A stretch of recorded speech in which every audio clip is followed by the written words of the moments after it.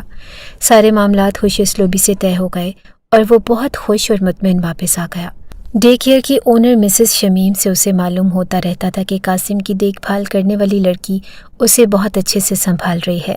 قاسم بھی اب خوش رہنے لگا تھا اور وہ جب شام کو اسے لینے جاتا تو وہ وہاں سے آنے کو تیار ہی نہیں ہوتا تھا۔ یہ اس کے خیال میں سب اس لڑکی کا کمال تھا۔ اذہان سوچنے لگا کہ مجھے پرسنلی کسی دن مل کے اس کا شکریہ ادا کرنا چاہیے۔ یہی سوچ کر ایک دن وہ کچھ جلدی چلا آیا۔ لان میں اسے قاسم کھیلتا ہوا نظر آیا۔ ایک لڑکی اس کے ساتھ کھیل رہی تھی اور بھاگ دوڑ کر رہی تھی۔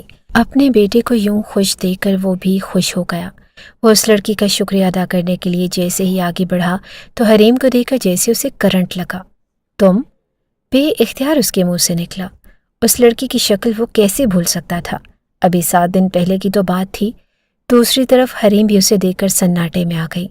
اسے امید نہ تھی کہ اذہان سے اتنی جلدی سامنا ہو جائے گا۔ وہ قاسم کو دیکھ کر پہچان چکی تھی۔ مگر اس نے اتنے دنوں سے کوشش رکھی تھی کہ اس کا سامنا قاسم کے باپ سے نہ ہی ہو، مگر آج اچانک اسے اپنے سامنے دیکھ کر وہ گھبرا سی گئی۔ قصور نہ ہوتے ہوئے بھی اسے ڈر تھا کہ کہیں وہ آج اسے پھر سے اس دن کی طرح نہ سنانا شروع کر دے۔ تو تم میرے بیٹے کا پیچھا کرتے ہوئے یہاں تک پہنچ گئی؟ اذہان کے الزام پر حریم نے تڑپ کر اسے دیکھا، مگر کوئی بھی جواب دینے سے گریز کیا۔ اب وہ یہ نوکری ہاتھ سے نہیں جانے دے سکتی تھی، اس لیے چپ رہی اور قاسم کو اذہان کے حوالے کر کے وہ وہاں سے چلی آئی۔ اذہان قاسم کو ساتھ لے کر دفتر میں چلا گیا اور مسز شمیم نے مسکرا کر اس کا ویلکم کیا۔ ادھر ادھر کی باتوں کے بعد اذہان مدعے کی بات پر آ گیا اور حریم کے بارے میں پوچھنے لگا۔ مسز شمیم اداسی سے بتانے لگی، یہ لڑکی بہت ہی اچھی فطرت کی ہے، بچوں سے بہت پیار کرتی ہے، یہاں تک کہ مجھے شبہ ہونے لگتا ہے کہ ان بچوں کی سگی ماں بھی ان سے اتنا ہی پیار کرتی ہوگی کہ جتنا یہ کرتی ہے۔ بچوں کو کھانا کھلانے سے لے کر انہیں نہلانے تک، یہاں تک کہ ان کو واش روم لے جانے تک کی بھی ساری ذمہ داری یہی سنبھالتی ہے۔ بہت پیاری بچی ہے، میرے جاننے والوں کی ہے اور اس کی طلاق ہو چکی ہے اور ابھی اپنے ماں باپ کے گھر پر ہی رہ رہی ہے۔ اس کے والدین نے مجھے بول رکھا ہے کہ اگر کوئی مناسب اور اچھا رشتہ ہوا تو میں ضرور دیکھوں۔ بات کرتے کرتے اور اذہان کو دیکھتے ہوئے کہنے لگی کہ آپ ایک اچھے انسان ہیں۔ آپ نے بتایا تھا کہ آپ کی بیوی وفات پا چکی ہے، تو آپ اب اکیلے بھی ہیں اور آپ کو اپنے بیٹے کے لیے ایک ماں کی بھی ضرورت ہے۔ تو اگر آپ چاہیں تو میں آپ کو رشتے کی بات حریم سے چلا سکتی ہوں۔ آپ نے دیکھا ہی ہے، اچھی خاصی خوبصورت لڑکی ہے، ہاں تھوڑے غریب گھر کی ہے، جہیز وغیرہ نہیں دے سکتے۔ اور مسز شمیم اپنی ہی رو میں بولتی چلی جا رہی تھی اور وہ منہ کھولے انہیں دیکھ رہا تھا کہ یہ ڈے کیئر ہے یا رشتہ سینٹر۔ بہرحال وہ ان سے جان چھڑوانے کے لیے کہنے لگا کہ میں سوچوں گا، اور قاسم کو لیے گھر آ گیا۔ قاسم گھر پر بھی اس کا نام اپنی توتلی زبان سے لیتا رہتا تھا۔ اذہان کو محسوس ہوا کہ وہ اس لڑکی حریم کے ساتھ بہت زیادہ خوش ہے۔ اس نے اپنے ایک بندے کو حریم کا ایڈریس تلاش کرنے کے لیے کہا۔ ایڈریس مل گیا تو اذہان نے اپنی ماں کو کال ملائی اور کہا کہ آپ چاہ رہی تھی نا کہ میں شادی کر لوں تو کل ہی آئیں اور میرے ساتھ رشتہ لینے جائیں۔ لڑکی میں نے تلاش کر لی ہے۔ مسز فاروقی اذہان کی امی تو یہ سن کر بہت ہی خوش ہوئیں اور اگلے دن کی بجائے اسی شام کو پہنچ گئیں۔ اسی رات کو جب حریم نے اپنے گھر کے دروازے کے آگے ایک بڑی سی گاڑی رکتے دیکھی تو وہ حیران ہوئی، مگر اس سے زیادہ حیران اور پریشان تب ہوئی جب اس نے گاڑی میں سے اذہان شاہ اور قاسم کو اترتے دیکھا، ساتھ میں ایک خاتون بھی تھی۔ وہ لوگ اندر آئے تو کچھ دیر بعد ہی پتہ چل گیا کہ وہ کس لیے آئے ہیں۔ آپ ہی، میں اس سے شادی نہیں کروں گی، وہ بہت زیادہ سخت مزاج ہے۔ آپ ہی نے پیار سے اس کو سمجھاتے ہوئے کہا کہ ماضی کو بھول جاؤ اور ایک نئی زندگی کا آغاز کرو۔ میں اذہان شاہ کی امی کو جانتی ہوں، 1 سال پہلے ایک دوست کے گھر میں ان سے ملاقات ہوئی تھی۔ اچھی خاتون ہے اور بظاہر دیکھنے اور بات کرنے سے ان کا بیٹا بھی اچھا سلجھا ہوا معلوم ہو رہا ہے۔ وہ خوش شکل ہے، امیر ہے، ایسے رشتے بار بار نہیں ملتے۔ حریم نے سوچتے ہوئے کہا کہ اگر میں اس سے شادی کے لیے ہاں کروں گی بھی تو اس کی واحد وجہ قاسم ہوگا، اور یہ بات آپ بھی اچھے سے جانتی ہیں۔ آپ ہی نے اسے گلے سے لگا لیا اور کہا کہ میں جانتی تھی کہ تمہارا یہی جواب ہوگا۔ حریم کی بڑی بہن نے باہر جا کر حریم کی ہاں کی خوشخبری سنائی تو مسز فاروقی بہت خوش ہوئی اور اسی ٹائم اپنی انگلی سے انگوٹھی نکال کر حریم کو پہنا دی۔ انہیں ڈر تھا کہ یہ نہ ہو کہ وہ لوگ مکر جائیں یا اذہان کا دماغ بدل جائے۔ وہ یہ رشتہ جلد سے جلد پکا کر دینا چاہتی تھی اور انہوں نے یہی کیا۔ وہیں پر بیٹھے بیٹھے انہوں نے شادی کی تاریخ بھی طے کر دی اور کہا کہ میں چاہ رہی ہوں کہ شادی اسی مہینے کے آخر میں ہو جائے۔ ہمیں آپ لوگوں سے کچھ بھی نہیں چاہیے سوائے آپ کی بیٹی کے۔ اندھے کو کیا چاہیے 2 آنکھیں۔ حریم کے گھر والوں نے تو خواب میں بھی نہیں سوچا تھا کہ بیٹھے بٹھائے انہیں اپنی طلاق یافتہ بیٹی کے لیے اتنا اچھا رشتہ مل جائے گا۔ ایک بار پھر سے پھولوں کی سیج سج چکی تھی۔ اذہان کا دل نہیں چاہ رہا تھا کہ وہ اپنے کمرے میں جائے۔ اسے اپنی شادی کی وہ پہلی رات ابھی تک نہیں بھولی تھی جب وہ دل میں ہزاروں ارمان سجائے اپنے کمرے میں داخل ہوا، اور بدلے میں اسے ندا کی سرد مہری کے سوا کچھ بھی نہیں ملا تھا۔ جو گرم جوشی اپنائیت اور محبت وہ ندا میں دیکھنا چاہتا تھا وہ مفقود تھی۔ اسے محسوس ہوا کہ یہ رشتہ شاید اس کے لیے انچاہا تھا، اسے زبردستی اس بندھن میں باندھا گیا ہے اور شاید وہ کسی مجبوری کے تحت آئی ہے۔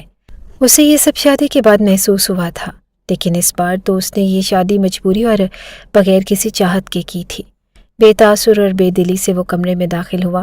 جو حالات اذہان کے تھے وہی حریم کے بھی تھے۔ اسے بھی پھولوں کی یہ سیج کانٹوں کی طرح محسوس ہو رہی تھی۔